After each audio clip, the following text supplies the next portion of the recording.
Let's get started. Welcome everyone who I can see and everyone who's still logging on, everyone joining via the video. I hope everyone is good. It's lovely to be together for our second session. I'm going to mute everyone just for now. As you hopefully know by now, your contributions are very welcome. So we'll have plenty of time to share and to schmooze and to practice soon. I'm going to share my screen and we will dive into the handout. Actually, before we even do that, do want to acknowledge part of the week of Gevurah here in Israel. Some of you may know this, but actually tonight begins Yom HaShoah, the national day of commemoration for the Shoah. So just to mention, that's where we are. It's not actually on this date.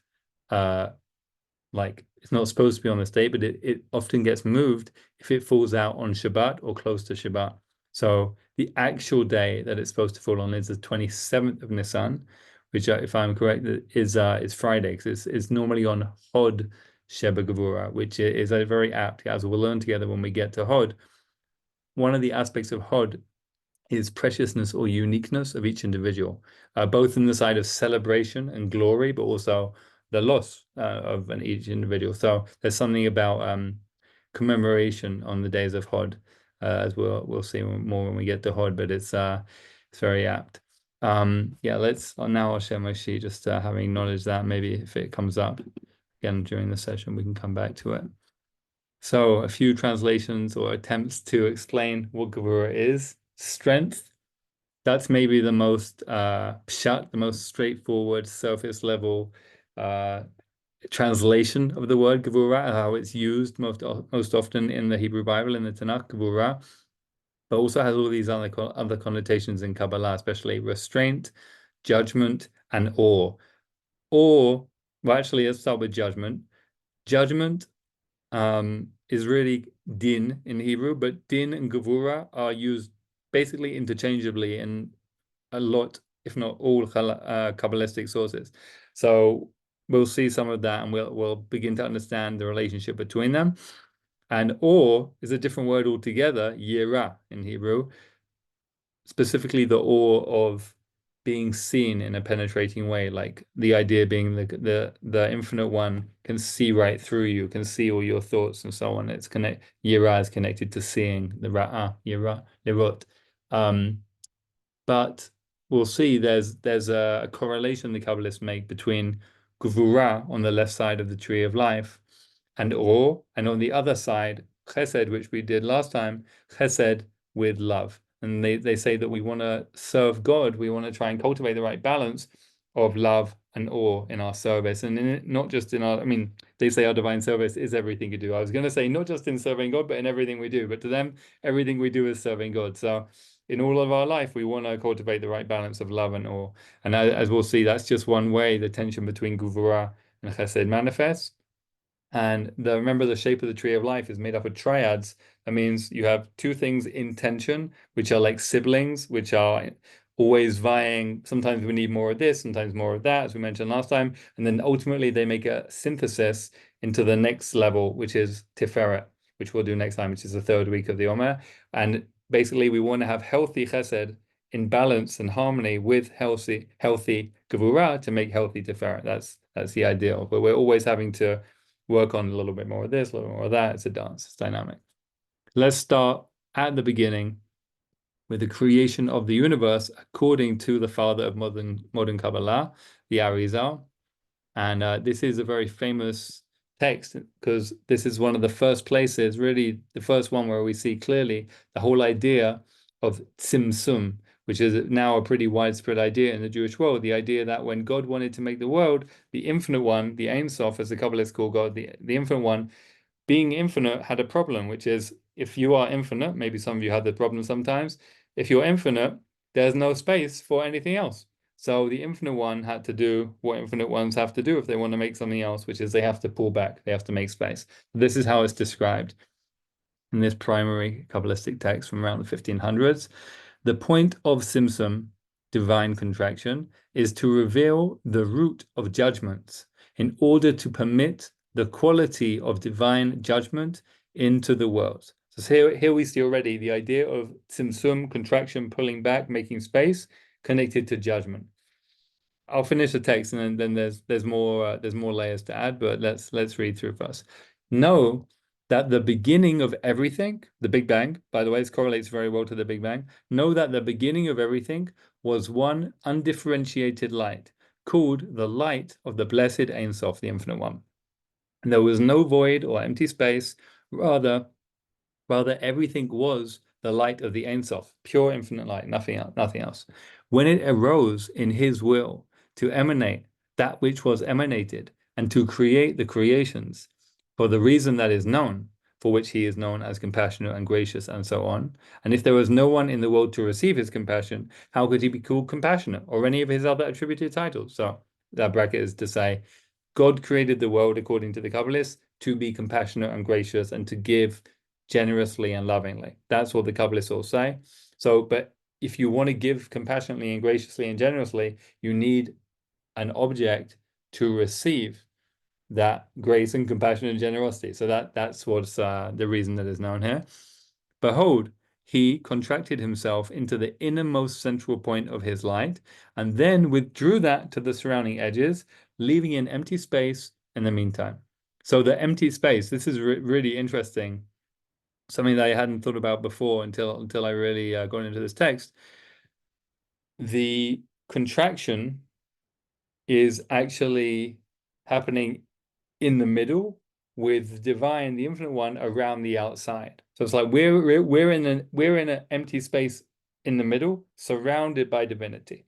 That's how the Kabbalists understand. Now, what the Kabbalists all argue about is how present is the divine even within this supposedly empty void, and those who are related to the Hasidic tradition, which we spend a lot of time with, all agree that really the divine is totally present even in this supposedly empty void.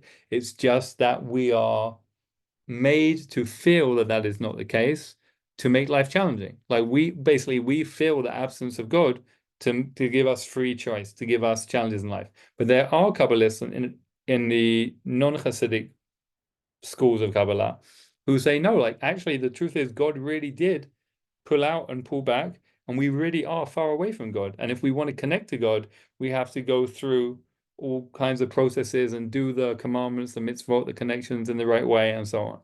So that's a debate within Kabbalah. But the bottom line for us right now is this correlation between pulling back, making space, gevurah, making space for something else, and judgment. And let me say it like this. We'll see sources which talk about it, but let's imagine for a moment the opposite. As it says here in the source, before there was any act of pulling back, all there was undifferentiated light, as it says here in the second paragraph, undifferentiated light called the light of the blessed Ein Sof. In other words, you call that the light of God.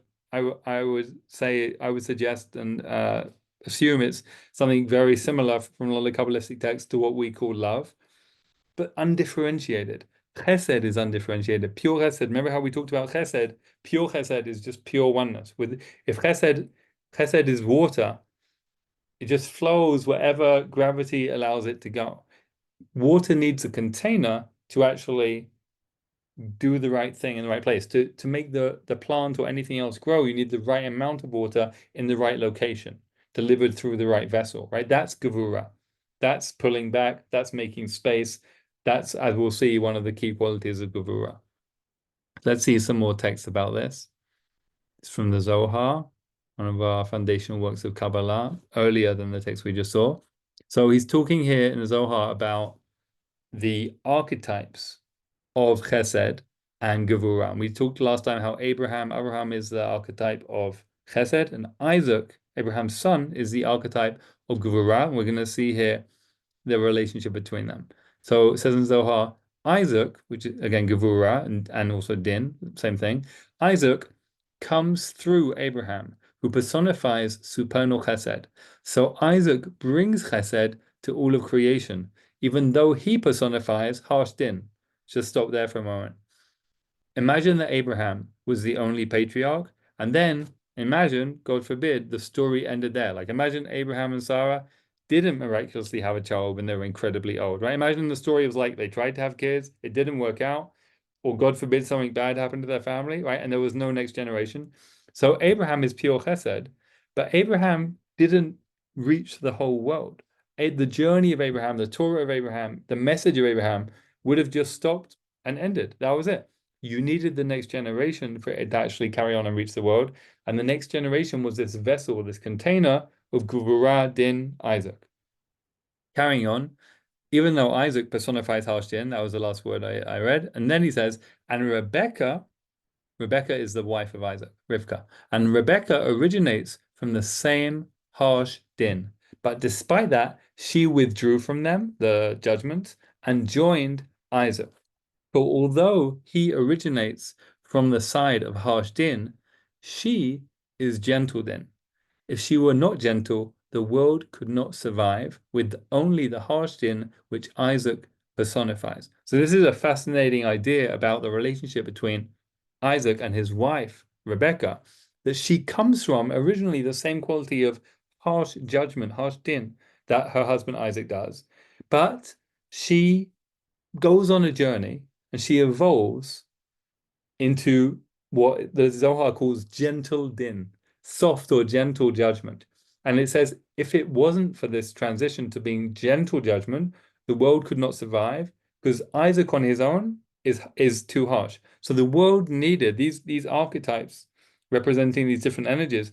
The world needed not only the container of the Gevurah, the din that Isaac provided, but also his wife Rebecca provided a different kind of judgment that was much gentler. And actually, Rivka, some of you may know the story about Rivka famously pouring out lots of water for the camels. But that is clearly a story. That's how that's the story that we meet Rivka with in the Torah. That's the first thing we learn about Rivka in the Torah is she is a kind person who pours out huge amounts of water to feed loads of camels. So that is clearly an act of chesed. Water is identified with chesed. Her actions are clearly kind actions for strangers, just like Abraham feeding the angels in chapter 18 of Genesis we saw last time. So she's clearly a combination of chesed and gevurah.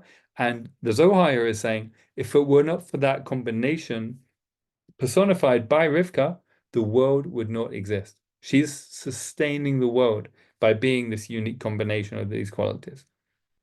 Let's just come back together and just pause for breath and to see if anyone wants to ask anything or say anything about anything we've discussed so far. Nancy, shalom.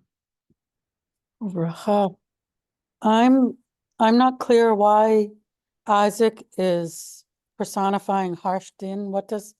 Can you elaborate what that means a little bit more? I definitely can. Just checking my phone off.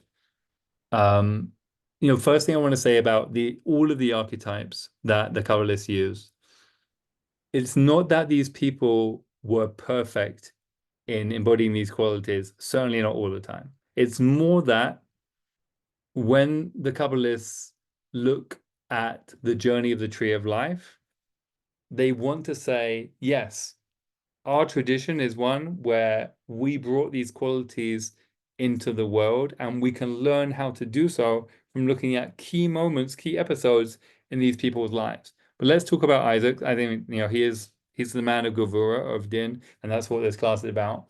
There are some things about him we should think about. Actually, one of them is the next source on the sheet. But before we get to that, it's good to have this background. I mentioned before that Abraham and Sarah conceived Isaac when they were very old. It's clearly in the Torah described as a miraculous birth, but it was totally beyond any reasonable expectation. Isaac's name also means laughter. He's actually named the first Yitzchak means he will laugh, and actually that word is first used to describe Abraham's response to God telling him, "You're going to have a son soon." So Abraham laughs, and then actually Sarah also laughs when she finds out the news, and then so Isaac's life is incongruous, unlikely, right? It's a juxtaposition of the impossible, seemingly impossible, meeting the possible. But then, as we all know the story of the binding of Isaac, the Akedah, the test of Abraham. Later later in both of their lives, but very late in Abraham's life, when Abraham has spent his whole life waiting for the son, and finally he has this son, God says to Abraham, "Pick him up the mountain and kill him." And Isaac, and we often think of it from the point of view of Abraham, which is a big deal. But Isaac, according to the Midrash, was either 13 or 37 years old. Either way, he was not a baby and he was not a little kid, right? He had reached puberty. He was physically he was capable of doing what he wanted to do, but he didn't resist. He acquiesced to the command. And this is the moment I'm trying to, it was a bit of a long answer, Nancy, but this is really the key moment to answer your question. He said, if there is a creator of the universe who creates everything, including me, and that creator says, this has to happen now, he accepts that. He accepts that it's not up to him. So that is a very difficult and challenging, thing for us to begin to get our head around. But the Kabbalists see in that a supreme moment of gevurah, of strength, but also particularly of restraint, of saying, it's not up to me, it's not what I want, it's not what I think is right. And actually, by the way, also from Abraham's perspective, the Kabbalists see it as Abraham going on a journey from being all about chesed to coming into a healthy integration with gevurah through this test. So it's like a moment when gevurah comes into the world for Abraham, for Isaac, and for the world in general. And as we all know, thank God there's a happy ending. God says, just kidding. I didn't actually want you to go through with this, but I did want to teach this lesson that life actually isn't totally up to us, right? That's it. So there's something there, and there's, as I said, the next sources on the sheet go into more about Isaac. First, let's hear from other folks who've been waiting patiently. Sharon, please. So I wanted to ask a question about Tzimtzum, if I can. Please. So there's a part of it that's, let's just say, a little confusing to me. So God withdrew and contracted in order so that there could be people, plants, animals. Is that right? Okay. So what I don't get is, does that mean two things? Does that mean that this space, it seems like it's devoid of God? So it's like, is it a different kind of God energy that in the world we live in? That's part of my question. The other part is, that's why I get confused, because I think part of the, I'm gathering part of the teaching of Hasidut is seeing God in everything and everyone. So that's why I'm trying to relate it to Tzimtzum. Like, I can't imagine a world or God contracted that there was just an empty space with no God in it. So that's my question. Brilliant. Okay, this is important. I want to go into this more. I kind of partly addressed it from one side, but there's so much to this, Sharon. So let's go into a bit more. You mentioned, yeah, as you rightly said, God has to contract to make space for plants, animals, people, and so on. But God, what I didn't say explicitly, and maybe you should have, I'm good, we're coming back to it now, is God also has to contract to make space for anything that we call evil, challenging, bad, etc. in any way. Because for the Kabbalists, God is pure goodness, pure love, pure light. So anything, like I say, challenging, evil, whatever you want to call it, can only exist by virtue of God pulling back. Now, as to the real point of your question, it's a debate among Kabbalists. I mentioned different schools of Kabbalists. For the Hasidic masters and for most teachers that we'll see most of the time, they say it's just an illusion. God seemingly pulls back to give us free choice, but God really is completely present in absolutely everything. But there are Kabbalists in other schools who say, no, God really pulled back, and the only way to connect to God is doing all the rituals in exactly the right way and so on. So that's a debate between Kabbalists. Thank you for the question. I'm still confused, but okay. So go. No, let's try and clear it up. Okay, so We can also come back if you want to. okay, so God is omnipotent, all that kind of thing. Yeah. So I guess I'm thinking about light, the different kinds of light. I don't know, I can't remember all. There's different kinds of hidden light. Oh, right. You were asking about how is God manifest differently? Yes, that's Yeah, what I'm. right. Yeah. It's okay. So the only way I can put it all together in my mind is that Tzimtzum is sort of like God's light is so big and broad, and we couldn't live in that kind of a world. So with Tzimtzum, God pulls back, but the light is maybe hidden. So we can exist in it and even feel God's presence. That's how I'm putting it together in my mind. I don't know if that's right or wrong. That's very consistent with Kabbalistic texts. They often compare God's light to the sun and say we can't even look at the sun without blinding ourselves. So all the more so the source of the sun. And exactly like you said, it has to be hidden. And Kabbalists talk a lot about the hidden light, hidden in the Torah, hidden in good deeds, hidden in every positive connection that we make. So yeah, that's very much how the Kabbalists see it. Okay, thank you. Thank you for allowing me to verbalize my question, because it helps me think about it. Sure. Thank you for the questions. Sandy, please. It's sort of a similar question. Thank you for asking it. But the Kabbalists who believe that everything is pure God, God is everywhere.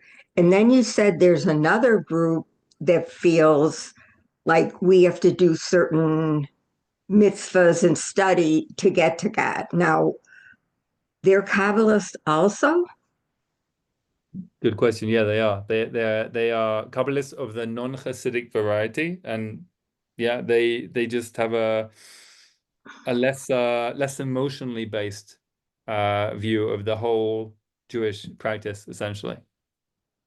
Okay, thank you. You're welcome. Laurie, please. Hi, thank you for this beautiful study. If this feels tangential, you can tell me, we can come back to it. But I've never thought of Isaac and Rivka as archetypes before.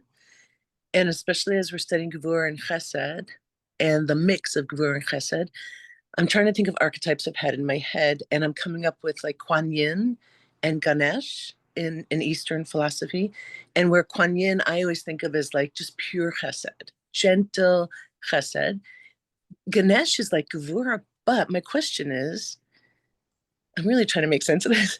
My question is, Ganesh also has the responsibility to remove obstacles, create Gevurah, right? Create boundaries and remove obstacles. So to me, I'm wondering, in this archetype, is that how we should see Gevurah, as both create boundaries and remove obstacles on the way to Chesed and total light?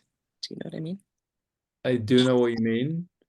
I think there's something very similar to that going on. There's a source on the sheet we're going to see later about how Isaac and his quality of Gevurah essentially save us when nothing else can save us. And I think that's a parallel to what you're talking about. Don't know if it's exactly the same, but let's get there and see what you think about it. Okay, because where it's coming up for me is in this coming week, I want to practice Gevurah. You know, Chesed kind of felt like, yeah, Chesed, like chat. Right. And I know that's not true, but it's a little bit, whatever. No. Self-aggrandizing, maybe, I don't know. But Gevurah, like, I feel like, oh, here we go. And so I'm wondering, Rabbi Daniel, like, in our practice, in our studies, in our efforts to practice Gevurah, do we also kind of bring Chesed into it, like Gevurah for a reason that's towards Chesed? So maybe I'll wait for the text. So thank you. I'll just say about that this is a really important principle. I mentioned it last time, but we need to repeat it all the time. The Sefirot only exist in relationship with each other, in dynamic relationship with each other. And remember, every day of the Omer is a combination of two other qualities. And so the challenge of every day is, where am I right now with the relationship, the dance, the tension between these two, and what's going on there for me? So yeah, that's exactly the kind of questions we should be asking. Thank you. Thank you. Andy, please. Thank you.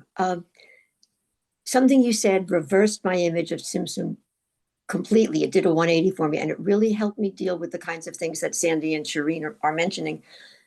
The idea that I always thought Tzimtzum was a contraction in, right, that God contracted in, leaving this huge space around. But when you said God contracted out, leaving a huge space within, then it feels so different, because it feels as though we're somehow surrounded and supported by God rather than abandoned to our own devices going out there by God.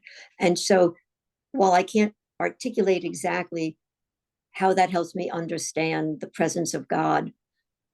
But I do have this sense that if we're surrounded by God, there is some kind of an energy coming from being surrounded rather than having him withdraw into the middle.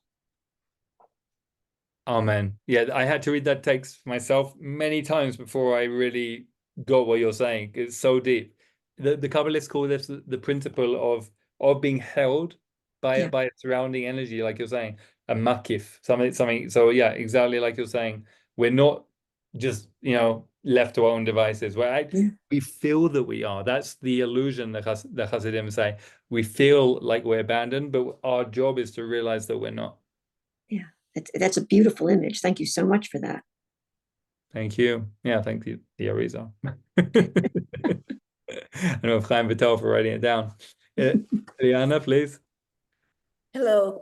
Listening to the messages that all Andy and Shireen were saying, the idea to simplify the concept of Simsum, to me, it just came as we live in a house, we have a kid, the kid is growing up, we have been taking care of all his needs, and we need the kid to become responsible. So we said, okay, from now on, I don't go to your bedroom anymore.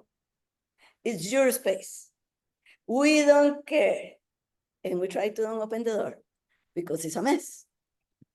He started living in a mess till he realized that he has to put order and start asking for questions, start asking for help. Well, that's the Simsum that we do as parents.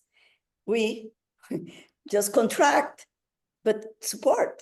Still in the house, still in our environment, but it's all alone, and he has to feel alone in order to grow up.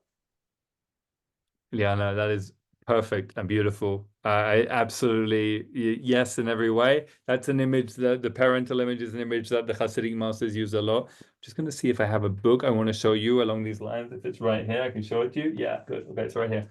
So this person, Mordechai Rothenberg, is a professor of psychology who started a whole school of psychology based on Jewish principles, including Simsum.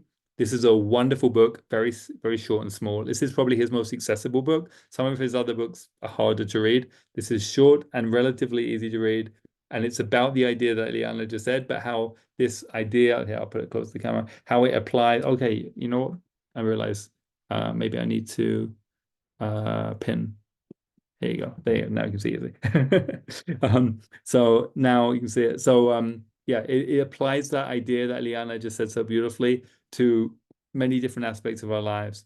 And it's so great. I really recommend it. So thank you, Liana, for bringing us to that. That's a crucial example of how these principles can apply and how Gevura works in our life. Like in a relationship, if I'm not giving someone enough space, I might say, oh, but I'm giving them so much chesed, right? Like I want what's best for them. I'm trying to help them. But that, as we talked about last week, I think, too much chesed, too much love without healthy boundaries is toxic, right? The Torah compares it. The Torah actually uses that word chesed for incest, which is love without healthy boundaries.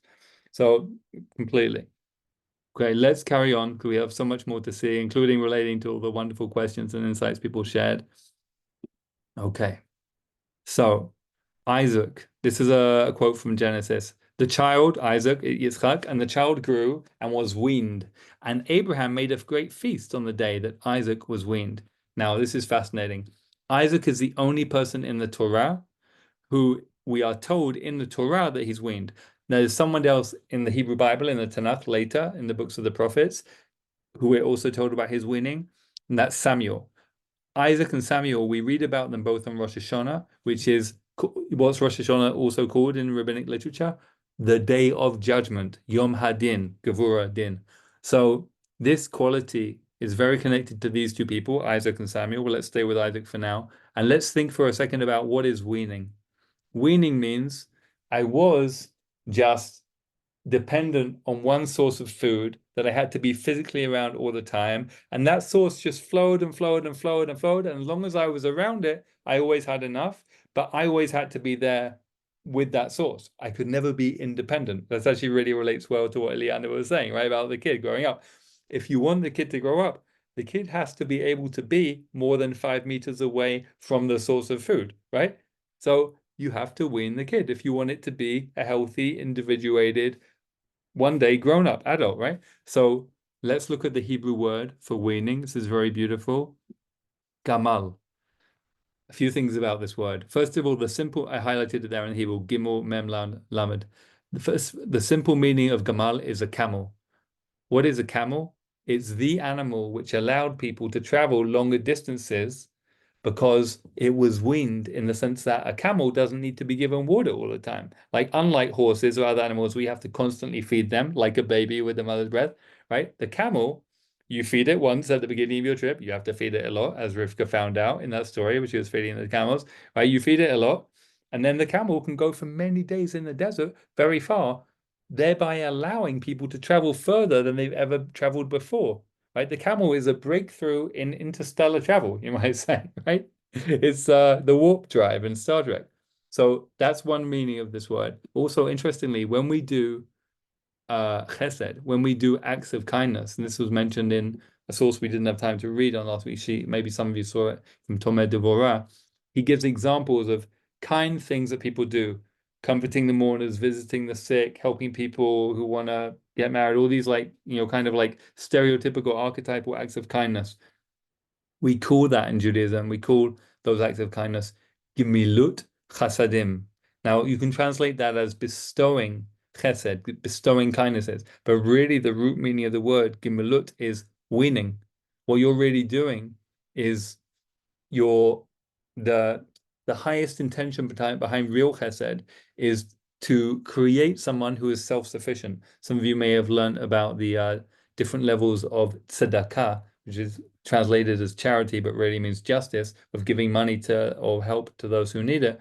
So the different levels of tzedakah in Judaism, Maimonides lists them, but there are other places too. And the highest form of tzedakah you can do of helping someone is to make them self-sufficient. Right, to give them a loan, or make them a partner in a business or something like that. So what are you doing? You're weaning them off being dependent, just like a baby with the milk. Right. So all of this is inside this one word and this one story. So I think this also relates, actually, now I think about it, back to Laurie's question about removing obstacles, about like how like Gevura is about strengthening us in a way that helps us be fully ourselves, right? Be independent and begin to individuate at least. Okay, so that's the story of Isaac's weaning. Let's go now to the qualities of God that are associated with this quality from Rav Yosef Chikatila. We think we saw something from him last time, also from around the time of the Zohar, from the circle where the Zohar came out of. So he says about the divine name or quality Elohim, he says this name, this quality of God, is known to some Kabbalists as the consuming fire, as we have said. But this attribute enacts every opposing thing with the same simple force. This power, then this is the quality associated with Gevurah. This power can bring death or life with the same quality. It can annihilate or sustain, make ill or heal. And all this is contained within one attribute and one pattern. It is from this power that all messengers from above must have permission to complete any judgment that has been decreed on humanity, for life or death, to destroy or sustain, to wound or heal. All are contained in this attribute. So we might think of judgment and Gevurah sometimes as, having a kind of like a destructive harshness, but as we also talked about with Rebecca and her gentle din, and we talked about how we do gemilut chasidim and we wean people to be independent. So even the divine quality, which correlates to this quality, this quality of judgment, of din, it's using the word din, judgment, over and over again. But it's not just a judgment of death or a judgment of suffering, a judgment of something bad. It's also a judgment for life and sustenance, right? It's the same quality. It's just, sometimes the judgment might not go our way, right? Judgment is a scary business, right? As we know, if we've ever been in a position where judgment is being passed on us, it is awesome. And that, by the way, we're going to get to that idea of the association between Gevurah and Or. Remember at the beginning, one of the translations of Gevurah in Kabbalah is often interchangeable with Yirah, with Or. So there's something awesome about it. It's terrifying, but it's not always bad. it might actually, you might have an encounter with Gevurah that increases your life force, that makes you more healthy and brings loads of blessing into your life. But it's still terrifying in a good way.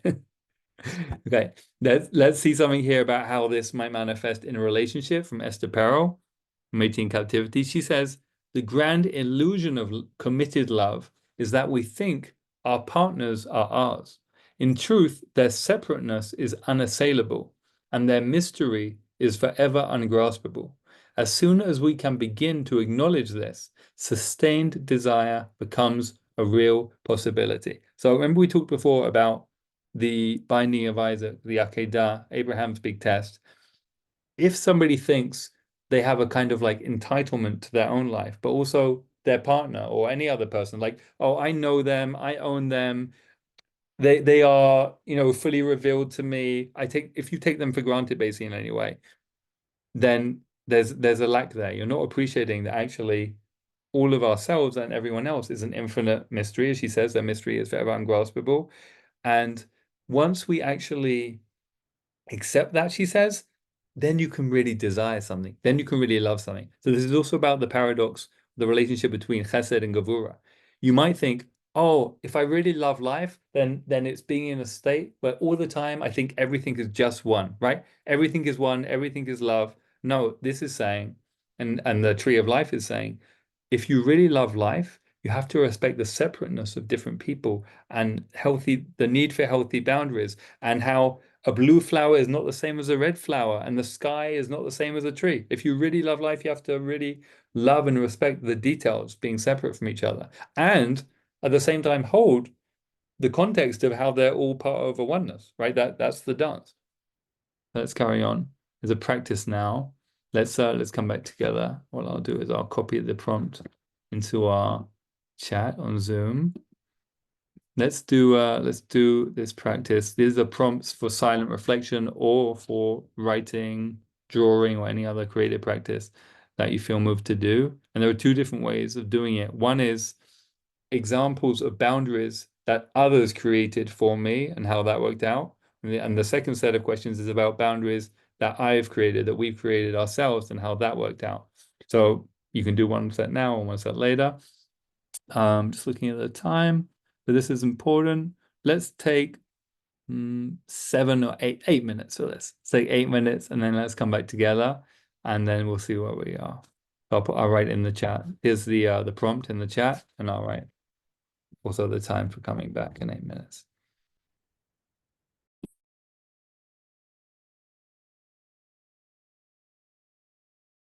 Okay, see everyone soon.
We're going to come back together in a minute, friends. So if you're working on something, see if you can work towards bringing it to a pause soon.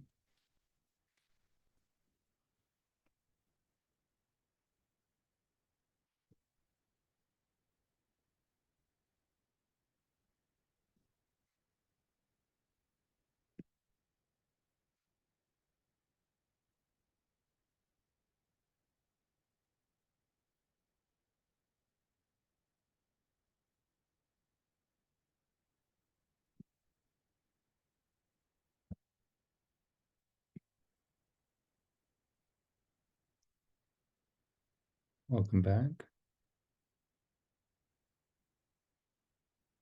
And I see Susan K, you raised your hand. And if anyone else wants to share something that came up for you, it could be something you wrote or created or drew, or just an insight, an idea that came, or a question that came during the practice. And we have time for a few folks now. Susan, please. So I'm going to share something that actually happened last week in between last session and this one.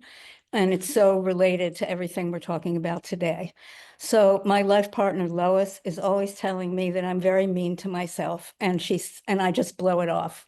I just don't pay attention to it. And we were having lunch, and I was explaining to her about Chesed and Gevurah, and she said, I am like a fountain of Chesed. This is related to water, amazing. I'm like a fountain of Chesed that is watering everybody else but myself. And how about a little Gevurah to keep some of this water to myself? So when she said it like this, then of course, it deepened my paying attention to it, because the whole thing about the Kabbalah, what we're here to do is to create this correct balance and Tiferet. And so then it starts to feel like that's part of my work in life. So that was really wonderful. That's beautiful, Susan. Thank you. I feel like that is a piece of work for a lot of people alive in the world today. And judging from our texts, it wasn't a test. That wasn't a challenge that people were conscious of, at least in previous generations, as much. Seems to be something that in more recent generations, we either have been more tested by or we're just more aware of that. Thank you. Annie, please, Chana Bracha. Thank you, Susan. Oh my gosh. You spoke for me, and I've been doing the observing the Omer this year has really, I don't know, this class has really helped to deepen so much. And I have suffered from overflowing Jewish motherness, the Hesed that that does not allow for evil, for the harshness. So I have allowed certain people in my life very close to me to dump a lot of anger on me. And I just kind of, oh, I'm so loving and understanding. And it feels crappy. And I in my therapeutic work with my therapist in these classes, and thank goodness we have Gevurah this week, I've really understood that I am fearful not just of other people's anger, but my own anger. I could not allow for myself to have that. So it was so beautiful what you were talking about in the space of the divine mystery, allowing for evil. Yes, I've got some evil, and it's helping me stand up for myself in a way different from before. I don't have to make a big statement about it. I can just say goodbye and not be there. So thank you. It's wow. Thank you a lot. That's beautiful. Thank you, Chana Bracha. Yeah, I've got some evil. I mean, yeah, just to say, the Kabbalists would say nothing is really evil, right? Even they would, the ones who are connected to the Hasidic tradition, who say God is in everything, would say, there are things in this world, of course, that seem to be evil, which we experience as evil. But if you really believe everything comes from a loving source, then that even your quote unquote evil, like you say, is there to help you grow in some way. Or want to acknowledge, especially this being Yom HaShoah, that's not an easy principle to apply to everything all the time, and certainly not other people's things. But as a way to work on what we find challenging coming up in ourselves, that can be super helpful. No, thank you. Laura, please. Hi. This sounds very not profound, but it's been a big change for me. So I have type 1 diabetes, and I always want to be able to welcome not only my family members, but friends with a kitchen and a household full of whatever would be wonderful for them and that they would enjoy. And my husband has a tremendous sweet tooth. And it is really, and I have never limited the amount of sweets in the house, but it's really hard. And so a couple of days ago, I said to him, how about we try not having desserts in the house for a month? Just try that. And he heard me. And it's been over 30 years that I haven't said that. And it's been really hard. And it actually makes me almost want to cry telling you about it, because it's that big a difference for me, because it's really hard to be surrounded by things that can just finish me off for the day. And now I'm not. That's a big deal. Thank you, Laura, for sharing that. It's huge. Wow. Yeah, no, what we eat is such a intimate thing. It's so deep how deep that goes for us and our psyches. It's powerful. I think a lot of us probably experience the dance of like making boundaries and wondering if our boundaries are strong enough or too strong around food, all the time, every day. So it's very relevant, I'm sure, for a lot of us. Wow. Thank you. Anyone else like to share something that came up for you?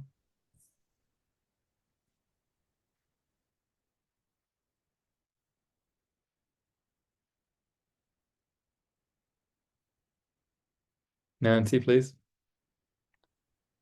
Just quickly, I think I was wondering about the difference between boundaries and walls. We can put up walls around ourselves, but that's not really the same as boundaries, I think. This is brilliant. I'm really glad you mentioned this. The dance, one way we can understand the dance of Gevurah and Chesed is your boundary permeable when it should be and in the right ways, right? If I have a rigid boundary that is completely impermeable no matter what, then is that supporting life?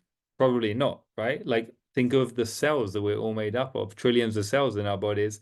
The cell membrane, the wall of the cell, has to be permeable to support life, has to let in the right things, but not the other things. And that's a great model here for what we're talking about. Like, in fact, what everyone who just shared was talking about this in different ways, right? We want to have the ability to enforce, that's a bit of a strong word, but to apply separation, but not from everything all the time, right? It's separation for the sake of life ultimately. So yeah, it's not a complete wall, but it's maybe why it's such a dance, because we're constantly learning and growing. Like, what should we be letting in, and when, and how, and there's no kind of like one size fits all formula here, right? It's a constant experiment. Thank you, Nancy. Kathy, please. Kathy, we can't hear you. Please unmute. Yeah, this is kind of personal, but growing up, I think I felt a lot of shame because of something that was an ongoing problem that my mother handled a certain way. And she did the best she could, but not a whole lot of love and compassion came through. I feel like I was always struggling. And now she's turning 100, and roles are really reversed a lot. And I'm her only child that lives close by. And so I find that I don't have a lot of patience. And I feel it, and the shame and guilt is coming back like a new cycle. And I know I need to be more compassionate toward her. I'm letting things frustrate me that that shouldn't. Easy to say, they shouldn't frustrate me. So I don't know if this really applies here, but I just thought of that. I thought I would share it, and it is a struggle, but I have to just, work with it day to day. And you're an inspiration to find more compassion, and a lot of people are, so I appreciate that. Thank you. Kathy, thank you for sharing that. Given that you shared it at the exact moment you did in this class, I want to share something coming up for me about it, related to everything we've been talking about, which is like, this relates to what kind of bracha was you're sharing also, and what everyone's been sharing. Maybe through healthy boundaries around self-compassion and caring for ourselves. And I have found this in similar relationships that I have in my family dynamics. When I look after myself and have the boundaries that I need to be in the state that I need to be in, it does help me then to be able to be more compassionate for others. And that's that progression from chesed in its kind of raw state, where it's actually not that helpful without boundaries, like to the gevura, and then eventually tiferet, next week's quality, which is this healthy synthesis where, because we have healthy boundaries, then compassion can really manifest. So that's what's coming up. I hope it's helpful. Take it in whatever way if it feels right to you. Thank you. Ellen, please. I put it in the chat, but I've really made my peace with Gvura, with the idea of choosing to take on certain disciplines, spiritual disciplines, personal disciplines, to discover the freedom within them. Because I feel like there's a concept that I call structured freedom. You create this structure, like Shabbos is structured freedom. We create a structure that we choose. And then there's this exquisite freedom within. And I think it's the gift of Gevura. And I would say that for me, though, one has to be careful to take on those things that are soul nourishing, to let those things through that impermeable raincoat you talked about, and not take on those things that are soul destroying. So in choosing our disciplines, to choose them in a way that engenders that sense of freedom, but also not to take on the whole meal. What aspects of these disciplines make me are strengthening for me, and what structures do I want to choose so that I can discover that freedom and create that freedom in my life. Amen. Ellen, beautiful. And just a resonance to show how exactly on the money you are with this. Another name for Gevura, as we mentioned a few times, is din, which means judgment. But din is also used throughout our tradition to mean law, right? So, literally, and the law in the sense of like the laws, the halacha, the law of how we're supposed to practice these rituals a lot of the time is called a din. So it has this severity to it, like you're saying, it enforces a certain kind of behavior or boundary. But can we take it on in a way that it nourishes life, right? Which I love that in what you said. Thank you. I'm going to apologize to Andy and Laurie because I want to keep moving with the sheet. But I hope to receive what you want to share later or through the WhatsApp group for this course. I didn't share the link yet. I apologize to everyone. I will share it after this when I send out the recording. I'm so sorry. Okay. That's somehow related to Gavura, but I don't know how. But I will correct that as soon as I can, because I want us to have a space we can share. It's optional. You don't have to join it. If you want to, we can share there. Okay, let me share the sheet again for now.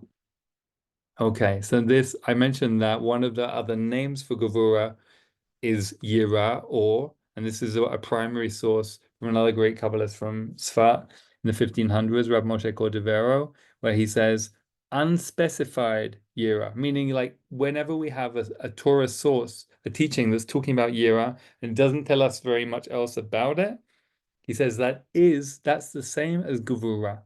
It's another way that gevura manifests. So yira and gevura are basically interchangeable. This severity and this awe. I mentioned before that you can serve God according to the Kabbalists with the two primary ways we can serve. There are a million varieties, but there's love on one side and awe on the other.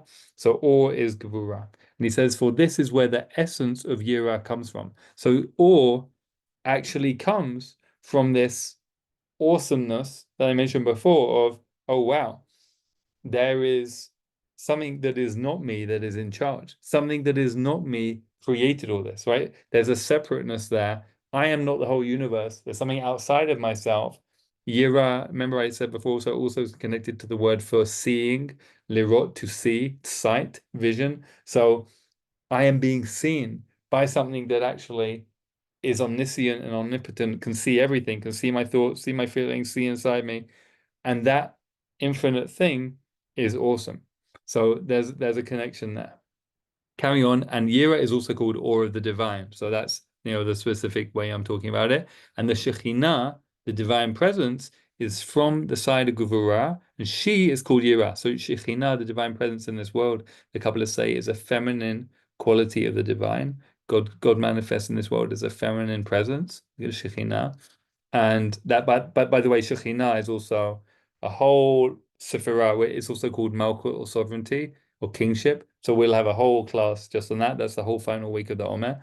So Shekhinah, divine presence, is from the side of Gevurah, and she is called Yira. So if you ever had an experience of your life of awe, like say you were in nature or anything else that brought out awe in you, you had an experience of awe, that the Kabbalists would say is an experience of Shekhinah. You were in touch with the awesomeness of life. So that divine presence that you were in touch with is from the side of Gevurah. It originates from this separation quality of Gevurah. The fact that we realize through Gevurah that we are not the totality of life, that we are not in charge of life, we are limited. That's actually a very important word. I want to emphasize that word for Gevurah, limits. That we are limited and that everything is limited except the ultimate source that everything is part of. Carrying on, that he says there is a third yira, which is supernal, the treasury of Chokhmah, and this is Bina. So that's referring to the upper Sefirot in the tree of life, which don't manifest fully in this world in terms of our emotions or actions, but they're in our consciousness. And it's talking about an awesomeness that we can experience with our thoughts. If you've ever thought about something and thought, wow, that thing that I'm thinking about is inspiring awe in me, that is so awesome, and I'm experiencing that in my consciousness, that would be what he's talking about here. This awesomeness, this yira, which is actually a level of consciousness called Bina, of understanding. Bina is also a feminine quality. So Bina, Gevurah, Shekhinah, all feminine qualities on the tree of life, all relating to awe, all relating to this experience of how awesome existence is, whether on the experience of in our intellects or through of the divine or just of anything we encounter in life. And there's something here on this awe from Rabbi Menachem Froman. It's a very special rabbi who just passed away about 10 years ago, 12 years ago, it says there now, in Israel. And a man of many, many beautiful qualities and contradictions. And he says, awe of heaven means accepting the facts rather than deluding yourself. It means living them even if they're tough. Everybody dies. This is tough, but that's what awe of heaven means, accepting the facts. So this really makes me think about Isaac at the Akedah, as we talked about before, just lying there saying, yeah, you know what? I didn't make this world and I didn't make myself and I'm not in charge. And if it's true that the thing which is in charge says this has to happen, then that's a judgment that I accept, right? That's like an extreme, right? And by the way, to be teaching this on Yom HaShoah is very resonant because, that's also an extreme. But when we live most of our lives, most of the time, not at the extremes, this can be a very helpful guiding principle to remember, again, to come back to this key word of Gevurah, to remember our limits, to remember, as we often like to say, some of us to each other, to remind ourselves, we're not in charge, we're not God, we're not and isn't it great that that's the case, right? Because, of course, if we were, we think we're stressed now. Imagine how stressed you would be if you were running the whole universe, right? Imagine your to-do list, right? And imagine the sense of guilt and shame and so on you'd have then. So just remembering that we don't have to do it all, we don't have to get it all right, and so on, is actually very liberating, right? That's a container that makes space for compassion. Looking at the time, I wanted to do the next practice now, but actually I think what I'm going to do is say there's a great practice on the sheet, and maybe we'll have time to come back to it, but let's actually carry on with the sheet for now to make sure we get to a couple of really important things that we still didn't get to, and then we'll do more practice. So this is from Pirkei Avot, Ethics of the Fathers. This is part of the Mishnah, the first layer of rabbinic code. It's roughly 2,000 years old. And it says, it's often quoted piece. It says, who is mighty? Ezehu Gibor. I'll highlight the Hebrew. Gibor, Gevurah, same root. The root is the Gimel, the Bet or Bet, and the Resh. So who is mighty? Who has this quality of being a Gibor, of having Gevurah? One who conquers their inclination. As it says, and it quotes a verse from Proverbs, one that is slow to anger is better than the mighty, and one that rules their spirit than one that conquers a city. So being mighty is not, there's physical might, external might, conquering cities and conquering countries and all that. No, someone who's really mighty, Gevurah, and this really relates to this quality of restraint, right? Can I conquer my own spirit? Can I be slow to anger? Can I be someone who's really in charge of what's going on inside me as much as I possibly can? We see this throughout our tradition, that this is held up as a very important quality. Not that we can force ourselves to feel certain things or think certain things, God forbid, but that we can train ourselves over time. Only through compassion, I would add. It's the only healthy way to do it, right? If we repress in a non-compassionate way, it's not going to work and it will backfire and create more problems. But through compassion, can we train ourselves to be more mature? For example, as the example is here, being slower to anger and so on. And then the next midrash is actually, we almost don't need to read it because we've talked about it so much, but this is where when Abraham sought to bind Isaac his son, the latter Isaac his son said to him, Father, I am a young man and I'm concerned lest my body shake from fear of the knife and I will trouble you, unless the slaughtering will be invalid and it will not be considered a sacrifice for you. Rather, tie me very well. So Isaac in this midrash is saying to his dad, Abraham, tie me up really tight, because if you don't, I might move, and then I will be a non-kosher sacrifice. You won't be able to offer me up to God in the right way because I won't be killed in a way that is fitting for God. So Isaac here is the one who suggests to Abraham that he's tied up. So it really takes it to an extreme, right? We said it's already an extreme, but this is like taking it even more extreme. The Midrash says, could he really? It says slow down a second. The verse says, and he bound Isaac. That's talking about Abraham. So Isaac, that's the verse in Torah. Isaac is bound by his father. And the question the Midrash asks is, could Abraham, who's like, in his 90s, or no, by that time he's much older than that actually, could he really tie up a man of 37? Or some people say of 26, other people say of 13. But the point is, could Abraham have done it, being so old as he was? No. Rather, it was with his agreement.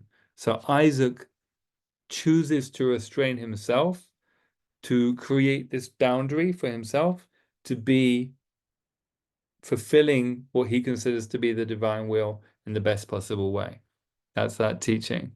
And one more teaching here on this this passage from Ethics of the Fathers that we saw before. This is from the Baal Shem Tov, the founder of the Hasidic movement. Who is mighty? One who conquers their inclination. We just saw that. And the Baal Shem Tov says about this, this is like the example of a guard guarding merchandise in a room who hears a thief tunneling in. Some might cry out, causing the thief to flee, and others might prepare chains so that when the thief arrives, they bind him with iron chains. And so with the righteous ones, There are those who do not permit any distracting thought to approach them, and there are those who take that imperfect desire or love or awe and turn it to serving the divine with love and awe. This is a very important general principle in the Baal Shem Tov's path and in our path here at AJS in general, because we work a lot with sources like this. It's not that we want to push away awkward or uncomfortable thoughts or feelings. No, we want to be able to train ourselves again compassionately, gradually, slowly, to the point where we expand our capacity so that when what he calls imperfect desires or love or awe, so any uncomfortable or imperfect thought or feeling arises, it doesn't, in the form that it's arising, it doesn't seem to support life. It doesn't seem to be constructive. It doesn't seem to be healthy, optimal, however you want to say it. But we want to learn how to turn it, as he says, to serving the divine with love and awe. In other words, we want to be able to do the work, right? To work with whatever's coming up, to heal it. I would say compassion is the primary tool that we have that works in doing this work, and through that, turn it to heal it and integrate it so that it's part of the tree of life and part of our divine service. Let's come back together here and hear things coming up for people, and then we have one more very important source to see. Suzanne, please. I'm wondering if there's a relationship with wearing tefillin and wrapping the strap on, especially the left arm, and how, I mean, I'm thinking about the binding of Isaac and how, I mean, some people wrap those straps and then there's like marks on their arms. And if you could talk about that. First of all, the tefillin strap goes around the arm here 7 times, relating to the 7 Sefirot of the tree of life, which is one connection. I don't. Oh, I have. You know, it's funny. You've reminded me of this. I hadn't thought about it. I think I have seen something about how we're binding the quality of Gevurah in ourselves, where we're bringing it into relationship. And we even say, so we bind, the tefillin strap goes around this part of the arm. Then when we tie it around the finger, making the name of God, we actually say some verses from the prophet, and from, if I remember right, from Hosea. And he says, the verses say that we betroth ourselves to the divine. And we betroth, it says, I betrothed myself to you in 3 separate ways. We say that. So it's a binding, a betrothal is a binding. Actually, is the same root in Hebrew, that means the same thing. It's a binding, it's a connection in loving relationship. You know, ultimately, that's the idea there. Yeah. Thank you. And made that connection. Anyone else want to ask anything related to what we've been discussing or those last few sources, or share anything? Sandy, please. I don't know. Oh, sorry. There. I don't know whether this has to do with exactly what we're speaking of, but this Midrash Genesis Rabbah, where Isaac is like compliant, he's like, please make sure that I can't get up, having to do with, I know many rabbis say that after the binding, Isaac never spoke to Abraham again. Is that like, is that a thing too? I mean, it's 2 totally different things. No, that's so important, Sandy. You know, I mentioned a few times that, you know, this is an extreme case. And also, you know, again, here we are on Yom HaShoah talking about that extreme. It's traumatic. Extreme Gevurah is traumatic, which is why you need the healthy combination of Chesed and Gevurah. Like in any kind of like healthy, normal world, you don't go up a mountain to sacrifice your son, right? So like, yeah, you're totally right on the money. In fact, you're right. Isaac barely speaks at all. You know, not only do the rabbis say, but even I'm trying to think, you know, even in the Torah, we hardly hear him speak at all. He's clearly traumatized. So yeah, it's definitely not, you know, when we use the word archetype, that doesn't mean it's like an ideal to aspire to. It means, you know, this happened in an extreme way over here, but our job is not to strive to the extreme, it's to strive to integrate all these different qualities in a healthy way. So yeah, thank you for bringing that, Sally. It's really important. Sharon, please. This whole concept of binding, I think it's very interesting to me. Like I'm just thinking about the positive situations that we're taught about binding in Judaism. The only specific thing I can think of, and I don't know if it exactly relates, is devekut. Is that like a binding in a way? Yeah, but devekut literally means attachment, but also in modern Hebrew, the same root is used for glue. Devek. So yeah, there's you've put your finger on something really good here, Sharon. I want to spell this out, and then we'll go back to the sheet. But this is important. Something I haven't really articulated yet about Gevura is if you want to do something, it necessarily involves not being able to do other things. Like, for example, time. The way that time works, you can't be in two places doing two different things at the same time. That is the manifestation of Gevura in our world. Like, we have to make a decision. Like, I'm either here and thinking about this and doing this, or I'm somewhere else doing something else, thinking about something else. So that is a sacrifice in a way, to go back to this, the story of Isaac. Like, we have to, if we want to be attached to the divine, to come back to the example that you gave, it means we're making a choice not to be attached to other things at the same time, right? Well, it's a pathway that precludes others. Whereas pure chesed on its own, without guru, would say everything is one. You can be everywhere doing everything at the same time, right? So that's the difference. I just want to say this opens up a lot of doors for me. Just I'm not sure why, but it really does. It's like a whole new pathway for me. You're welcome. Yeah, thank you. Your question brought up a lot for me as well. Let's carry on. The next source is really important. It's a story about Isaac. This story, actually, it's about all the patriarchs, but particularly Isaac, a story that appears in the Talmud that's not in the Torah itself, but it's from the rabbis later on. So it goes like this. In the future to come, God will say to Abraham, your children, meaning us, the Jewish people, have sinned against me. He will answer him, Abraham is answering God, sovereign of the universe, let them be wiped out for the sanctification of your name. Then he will, by the way, Abraham is meant to be Mr. Chesed, right? Mr. Kindness. So it's not such a great answer for Abraham to say that. Then God will say, I will say this to Jacob, who experienced the pain of bringing up children. Perhaps he will ask for mercy on their behalf. He will say to him, your children have sinned. He too will answer him, sovereign of the universe, let them be wiped out for the sanctification of your name. So plot summary so far, God wants to wipe out the Jewish people because we've been naughty.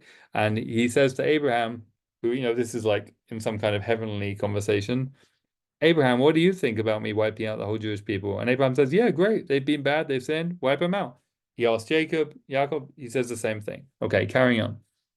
God says, there is no reason in elders and no wisdom in youth. Meaning, I tried the oldest one, Abraham. I tried the youngest one, Jacob. No luck. Let's try the one in the middle, the Goldilocks one. Then he will say to Isaac, your children have sinned against me.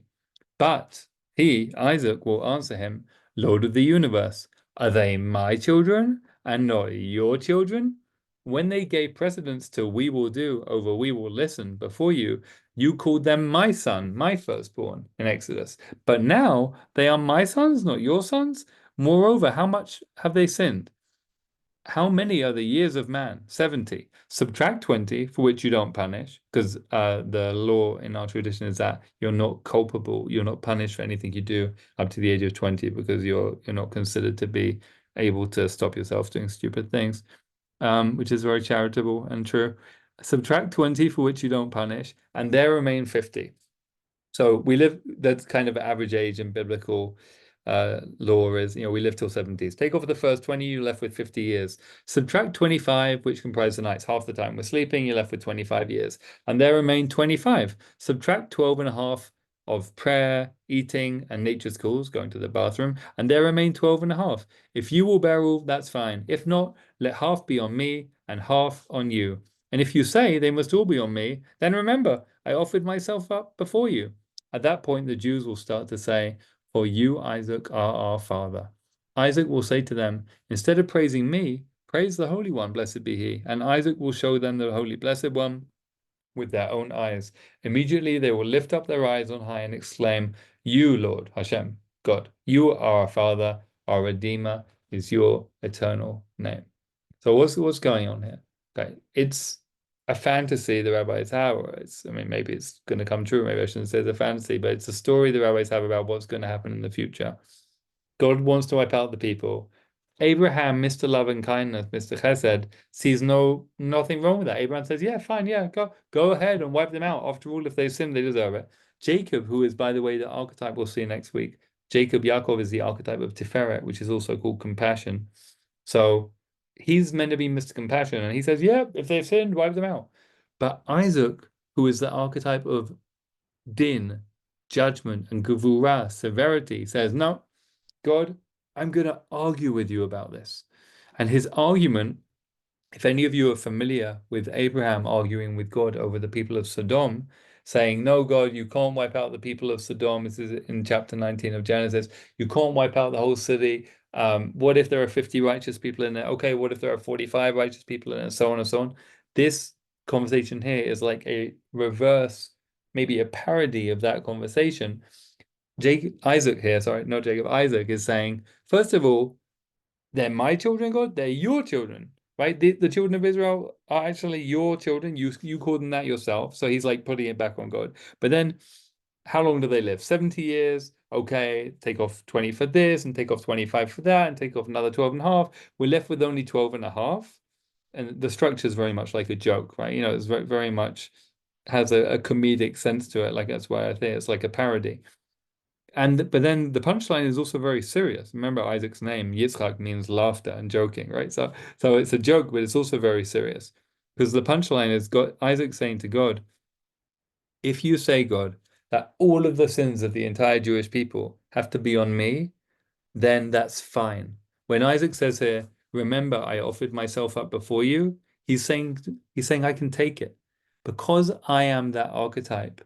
And again, it's so poignant that it fell out that we're doing this class together on what came out to be Yom HaShoah this year, because it's not just something that happened once in the Torah and then once in the Shoah, but throughout Jewish history, unfortunately, I would say, tragically, but part of Jewish identity has been a willingness to sacrifice for being who we are. The unfortunate part is that it actually had to manifest. It actually was tested and did come into the world in practice. So Isaac, representing this archetype, this quality of the Jewish people that is willing to sacrifice because it recognizes we're not in charge. And Isaac is saying to God, God, I have that quality. I am that quality. I embody that quality. I was willing to lay down my life because I recognize your sovereignty. And therefore, there's nothing you can do to me. Like I'm essentially not above the law, but like I'm worthy of being spared the law, put it that way. Like any harsh judgment you would bring to me, I actually deserve compassion. And this is actually what the Kabbalists say. It's very deep. They say when you get to the root of judgment, when you get to the root of Isaac, the root of Gevurah, what you get to is actually the next stage of the tree of life, which is Tiferet, which is compassion. We'll see the final teaching. We'll see together in a moment. We'll spell that out very clearly. So if you really have the essence of healthy Gevurah, if you have that healthy boundary in a way that supports life, if you have the water being held in a way that feeds the plant, what you've actually got is Tiferet and Rachamim, is healthy compassion supporting life. So that when the people in this, just finish this text in this story, when the people see Isaac manifesting this quality in this way, they say, wow, Isaac, you're so great. And Isaac says to them, no, don't praise me, praise God, praise the source of life. That through his quality of Gevurah, they actually get to connection with the truth and connection with the source. So it actually comes back home. Just one more text, and then we'll come back together. So Rashi, this is a midrash which Rashi puts a little bit in his own words. Rashi is a French medieval commentator on the Torah, our most influential one. And he says this right at the very, very beginning of the Torah on Genesis chapter 1, verse 1, Bereshit. He says, it does not say of the Lord's creation. It doesn't say, what he's saying is it doesn't use the name Yud Hey Vav Hey in the beginning of the Torah. The whole first chapter of Genesis, in fact, uses the divine name Elohim, which we saw a whole teaching about before. Elohim is the part of God, the aspect of God that relates to Gevurah, severity, boundaries, Yira, or everything we've been talking about in this session. But so why doesn't it use Yud Hey Vav Hey in the whole first chapter of Genesis? Only introduces it in the second chapter. Rashi says this is because in the beginning it was God's intention to create it with the divine attribute of strict justice. So the first chapter uses only Elohim because Elohim relates to strict justice, because the beginning of creation was supposed to be only with strict justice, meaning that if God was about to create a universe, the way that God thought it should be done at first was with laws. Like we all know there's laws of nature, laws of thermodynamics, laws of gravity. God thought that's how you make a universe at first, apparently, the story goes, right? I'll have lots of nice laws.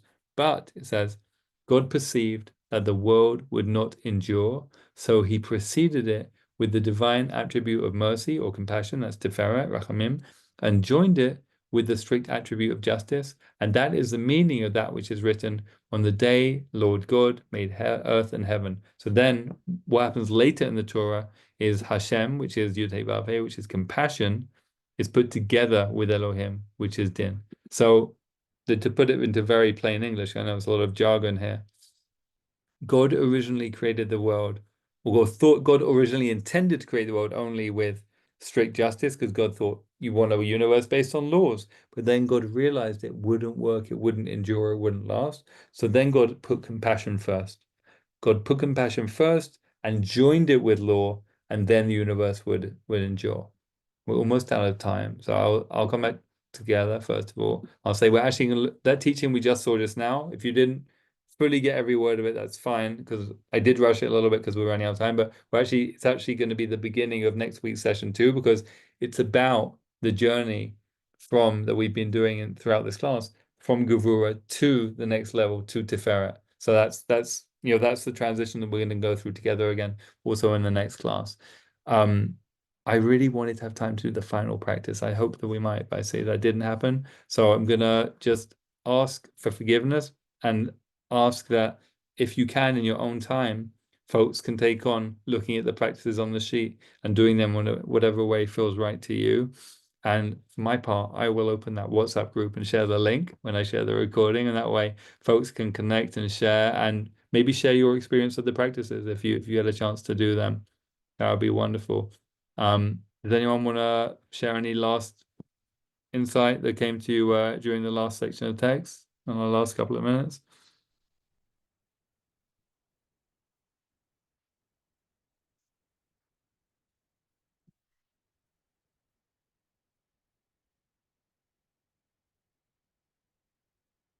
It's a silence of perfect Gevurah.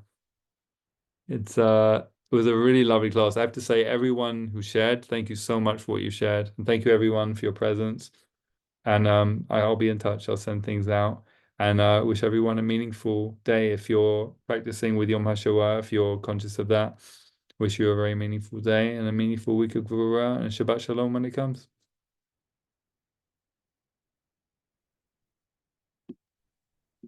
Thank you.